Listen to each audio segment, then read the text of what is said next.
Congratulations. My name is Tom King. I'm a Franklin Street resident.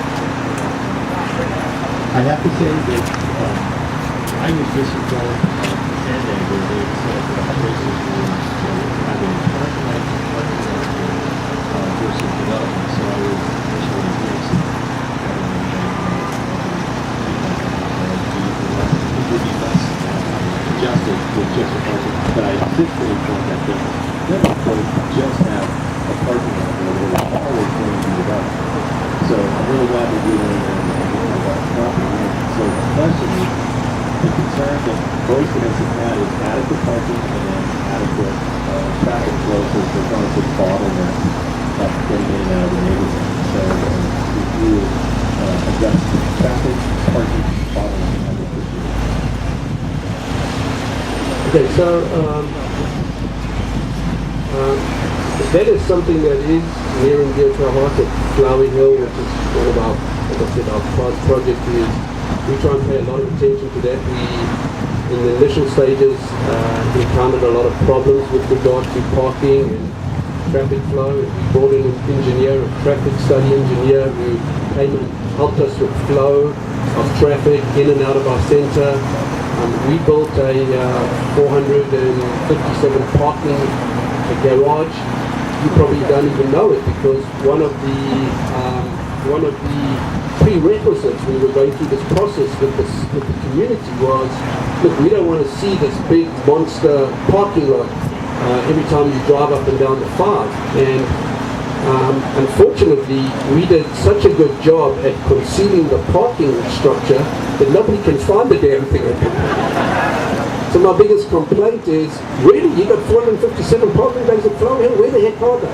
And so we've got to really redirect and signage, etc., to get people to the back of our centre. So we will definitely take that into consideration. We have underwritten the project on the number of parking bays prescribed by the city of San Diego, and I think it's 400 and something bays, including the 150 parking bays that the trolley needs. Now, I know that there is some discussions and there's some suggestions that in the not too distant future they're going to come up with a new zoning that says that if you're within a half a mile of a TOD, which is a transit-oriented development, that the number of parking bays are going to be lessened. So I don't know the ruling on that yet, but it's certainly something we'll take into consideration as we go through. But we are aware of parking issues, we are aware of traffic flow issues, we're sensitive to it. We have a very, very good traffic engineer that helps us on this kind of stuff.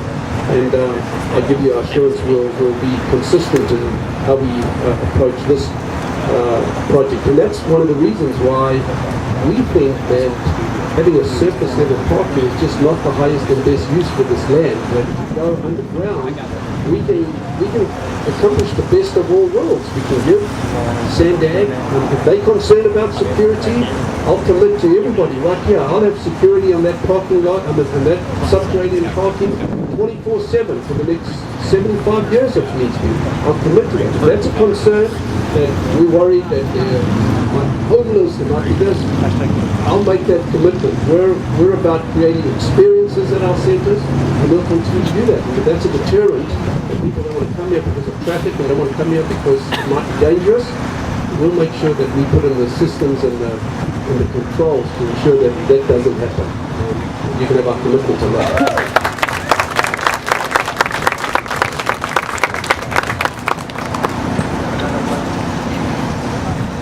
I have a question. My name's Ron Stamper. I'm from Malaysia here in State Park and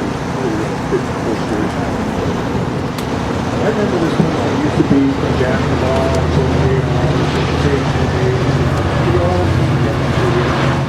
one of the things that I guess it's got me concerned right now. You have a great plan. You want to work with the community, and the underground parking is beautiful. Security is an issue, but you sound like you will cover that. What transpired with the city? Do you know why they also decided to go eminent domain? Second, are you the only developer by private developer on the stations, you know, the 7 stations going to UTC or whatever. So this would be like, Sandag would have all of them except this one. Is that maybe why they trying to run it with the main?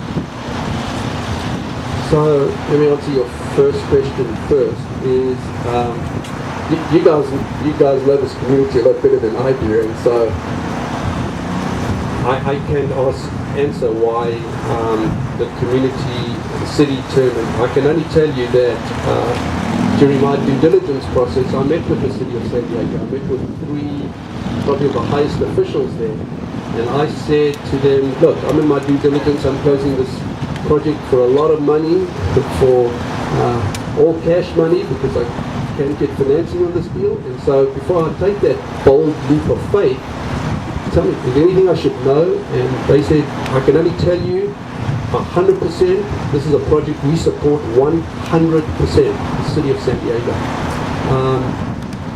I did meet with Councilwoman Lori Zapp. I believe that she, and I have no reason not to believe, that she did vote in favor of this project and us as developers, and not against eminent domain. So I know she has, you have her support. What went wrong at Sandag, I don't know the answer. I'm not smart enough to figure this thing out yet. It was surprising to me because we had everything going for us. We had the single most important thing is you guys, right? You guys signed a petition for 580 out of 603 votes were in favor of a mixed-use development right on the site, right? So there were something like 60 or 70 letters, thanks to James and Kemp and all you guys, that wrote into Sandag saying, we want this developer, we want a mixed-use developer. I think there were 18 out of 600 people that said, let's do a surface parking lot. So we had the single most important thing, and I know that when I speak to elected officials, and I know a lot of the elected officials, every single elected official told me consistently, there's one thing consistent with what every single person told me, including Sherry Leitner, Councilwoman Sherry Leitner, who was my councilwoman for Del Mar, for Flower Hill. They all tell me one thing and one thing. Make sure you have the community on your side. You've got the community on your side, that's half the battle. And boy, oh boy, did I have the community on our side for this project when I went before Sandag on September the 9th. So we had the community on our side. I think that we had the staff of Sandag who made the proposal and the recommendation to Sandag to make it happen. We had a very, very collaborative, keen, willing developer who was willing to make it happen. We create sales tax, we create property tax, we create trips for MTS, and for heaven's sake, that's what they need. They want people to ride on the trolley station. And most of all, other than community support, we're supporting what City of San Diego needs, is smart urban growth. This is smart urban growth at its finest. That's what they want to do. So, what happened? It's a shock to me. I don't know. I'm as surprised as all you were on this. So that's answering your first question. It took me so long I forgot the second question. Sorry. I apologize, really. I get passionate about this stuff. So. Well, the main question was, about the eminent domain. Now, with the eminent domain, they want to take this portion of the parking lot. They don't want the whole thing, or do they? Well, if you're going to put down 150 surface level parking lots, then you need everything to probably 10 feet from Mr. Fleet's property. And okay, so then let's say you're able to get this done down here. How many units, living spaces, do you think you plan to put in as a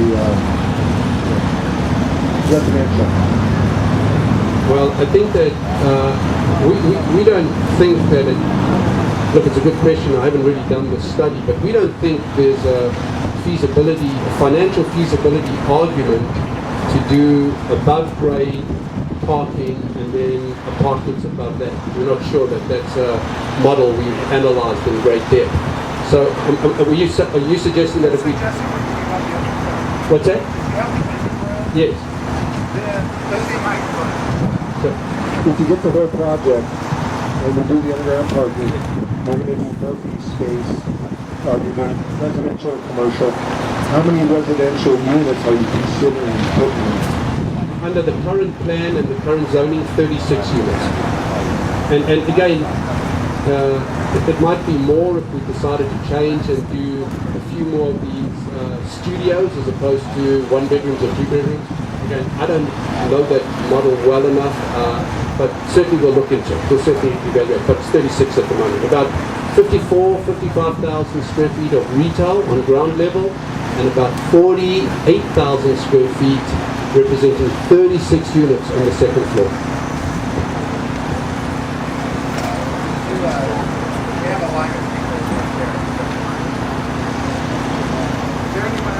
In conjunction with that last response, how many spaces allocate for each unit? Does that depend upon how many bedrooms there are, or what type of things? Where's my phone? How many parking bays did you allocate for the residential?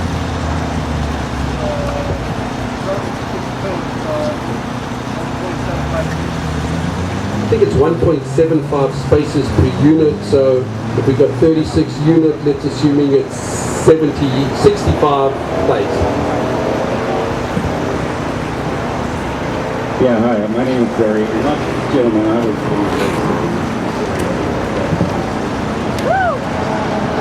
Listen, I am a retired traffic engineer, okay, and I work for the city. I keep business with I'll tell you, there's a lot of misinformation.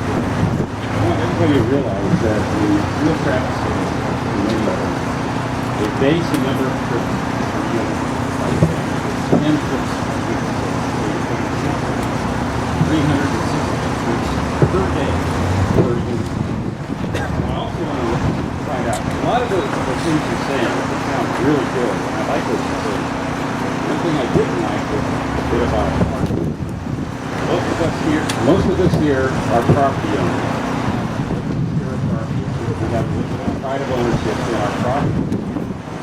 Even though I don't like condos, at least those that be property owners take a little bit more pride of ownership. Does it have to be more apartments, or can we have property owners instead of apartments?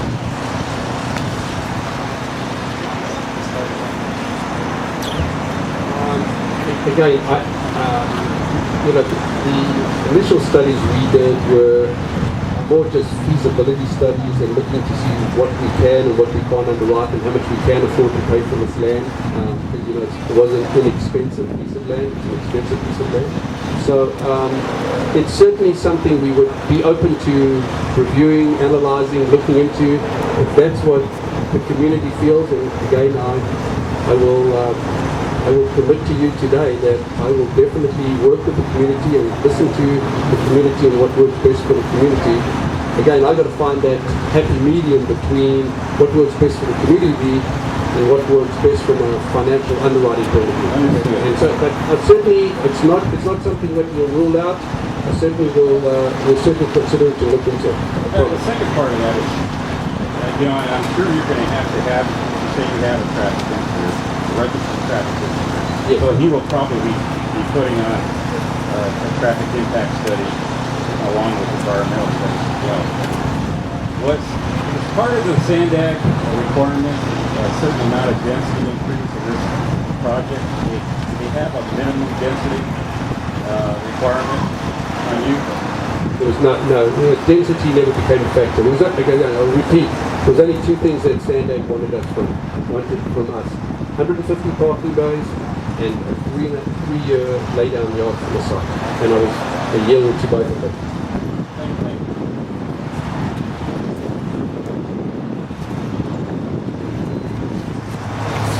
Bye-bye.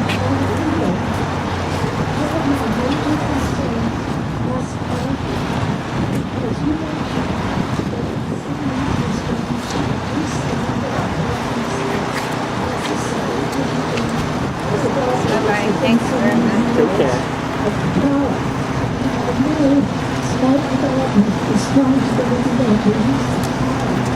rather than their own cars.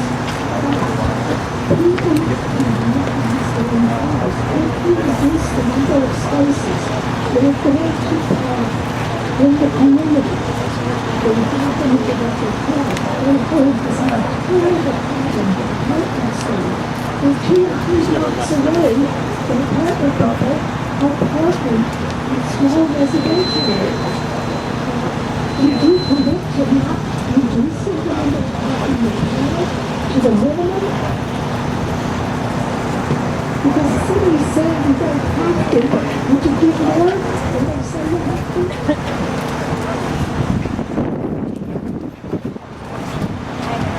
How are you?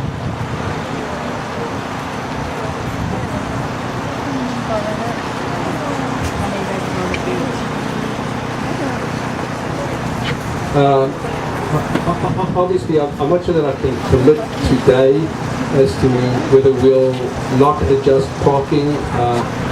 I'll 100% will commit to review it, take it under consideration, look at it with you, see what does it mean, how many parking bays are they going to suggest that we don't need. I don't know what that number is. I don't know whether it's 100, I don't know whether it's 50.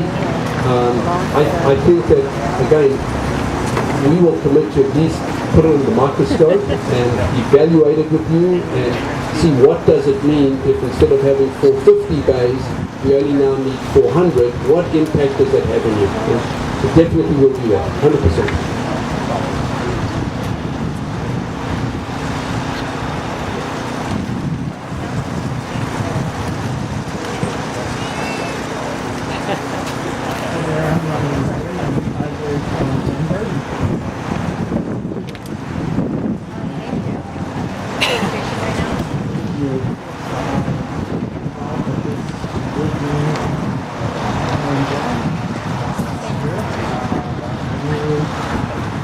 Saw this vacant lot as opportunity to grow